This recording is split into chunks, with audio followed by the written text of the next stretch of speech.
Good afternoon, brothers and sisters. Today is Friday, the 11th of April 2025. My name is Matthew Gill. I'm prophet and first elder of the Restored Branch of Jesus Christ.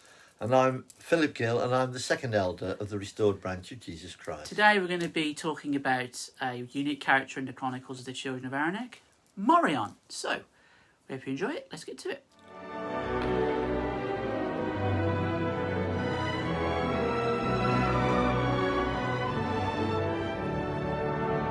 Before we start today, I'd like to take the opportunity to express my gratitude to my friends in the Restoration for all of their support whilst I have been and still am experiencing a tough time with my Meniere's disease. It's not an easy thing to live with for me or my family, and it takes up most of my time and theirs these days. So I just wanted to express my love for all of you, for all the kind words and messages and emails you've sent me expressing your love and concern, and to let you all know that today I'm having an okay day. Just a small fall this morning and a little bit of nausea, just a normal run-of-the-mill stuff. So I want to express to everyone and thank everyone and let everyone know that on days like today, when it's not too bad, I'd like to be busy in God's work as much as I possibly can. However, knowing that tomorrow that the crash will almost certainly happen, and I'll know while I am convalescing that I've been in the service of the Lord and been some help in any way to his kingdom. So anyway, I do hope that today's lesson will help you get to know, I think, one of the most beautiful characters mentioned in the book of Aronek, in the Chronicles of the Children of Aronek, Morion. She's an important figure, and I hope you enjoy it. So let's begin. Today, our lesson is once again taken from the Chronicles of the Children of Aronek. Today we explore the extraordinary story of Morion, a woman whose life embodies both fierce independence of a matriarchal leader and the transformative power of faith. Her journey from the solitary leader of a Scottish tribe to a queen united with King Rhiannon teaches us how conviction, divine guidance and love can reshape society. Let's delve into her story and discover the reasons behind every choice she made. So, where to start? Let's start in the rugged lands of what is now known as Scotland. Morion emerged from that area as a leader of a proud matriarchal tribe.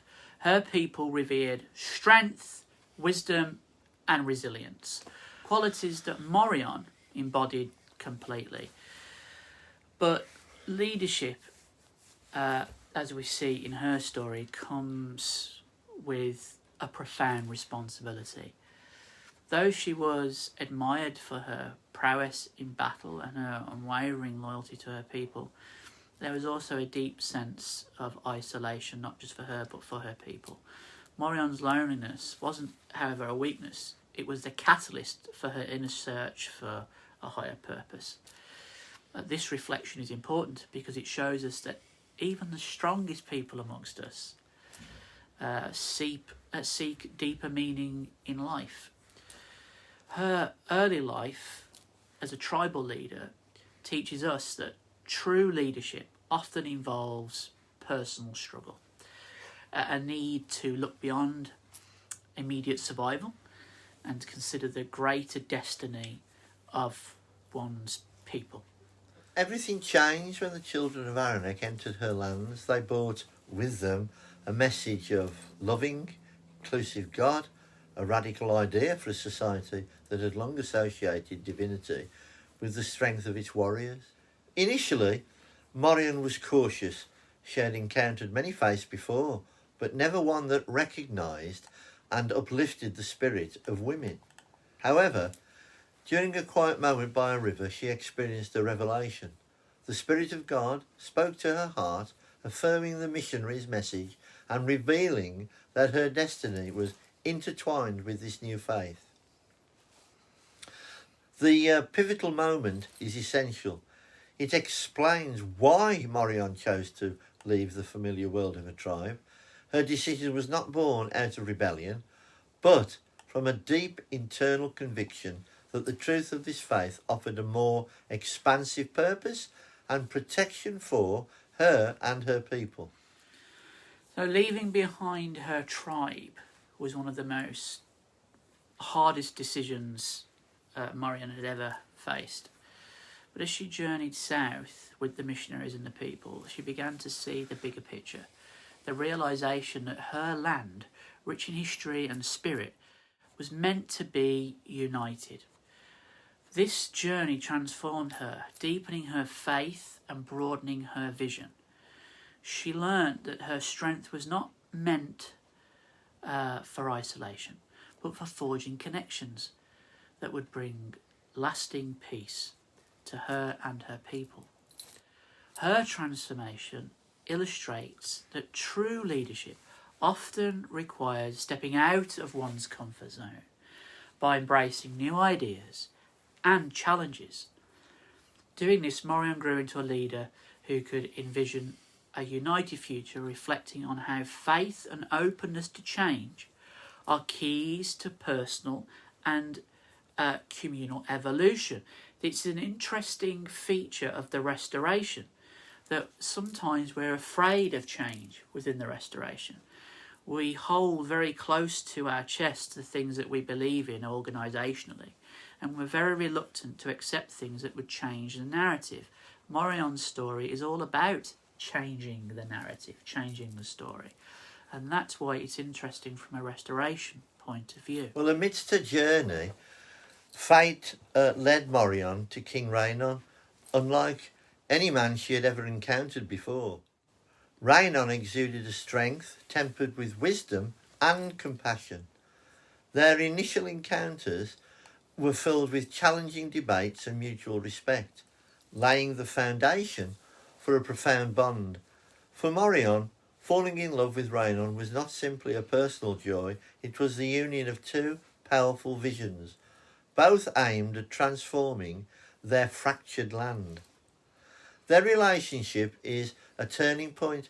It represents not just romantic love, but the merging of two worlds, a union that symbolises the possibility of bridging cultural divides and also creating a society where both feminine and masculine strengths are celebrated. And that's the beauty of the story of Morion. We are seeing celebrated both feminine and masculine traits. We're seeing that they can merge together and can work together, just as they work separately well on their own, but when brought together they form a unity and a marriage. There is nothing wrong with feminism, and there's nothing wrong with the masculine. The idea of the toxic masculinity that we're seeing in society today, I think, is damaging not only to men but also to young men, and I think it's damaging for women, because it's expected when you bring those two things together you find harmony and peace. So with the union of Morion and Rainon, those two categories coming together, the masculine and the feminine, a new era was born in that land. Together they united the tribes from the north and the south, the fierce independence of the north with the structured leadership of the south. We also have to remember is for the south, which represents in this case the masculine, they had already had an opportunity to embrace other cultures through Ridnon and Lindon. So for them to embrace another culture, it wasn't a huge step. However, for Morion, it was a massive step because they'd been isolated so long. However, their joint reign together, Morion's and Rainon's, fostered policies that embraced both traditional values and progressive ideas, bringing about the golden age of peace and prosperity that is so richly spoken of in the Chronicles of the Children of Anak. In fact, it's so richly spoken of in the Chronicles of the Children of Anak that by the time we get down to Jaranek at the very end of the book, he's still looking at that golden period of their civilization where these masculine and feminine things have come together to create this wonderful golden age as the pinnacle, as the height to achieve. This section in the Chronicles highlights the societal impact that their love had on society. By merging their strengths, they not only created a stable government, which was lacking at the time, but also demonstrated how faith and love can transform conflict into cooperation, making their story a timeless lesson in unity and reform.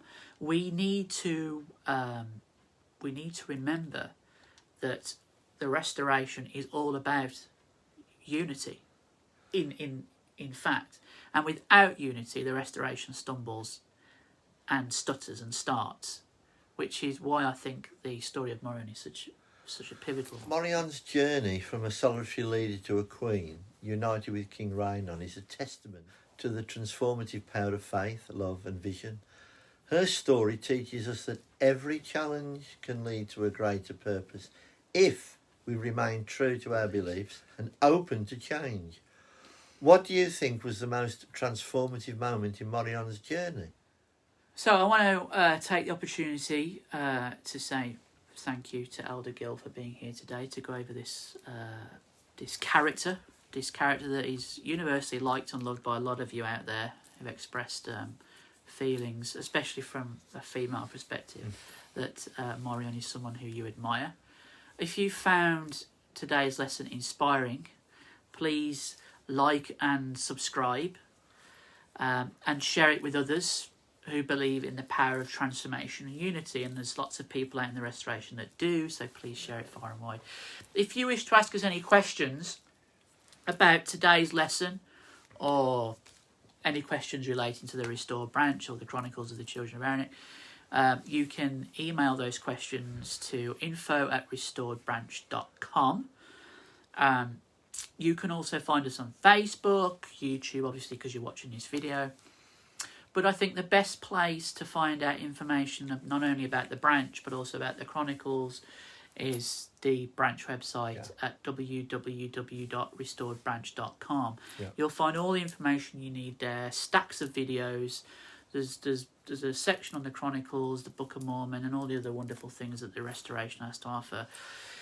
Don't be shy, rock up to that site and have a look at it. So until next time, until we come back to you next month with a new character and a new story, keep questioning, which is important. Keep believing, which is essential. And remember, every one of us has the power and potential to change the world in which we live.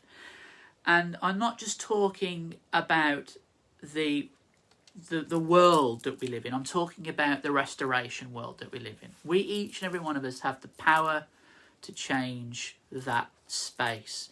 We're seeing a lot of change happening in that space at the moment.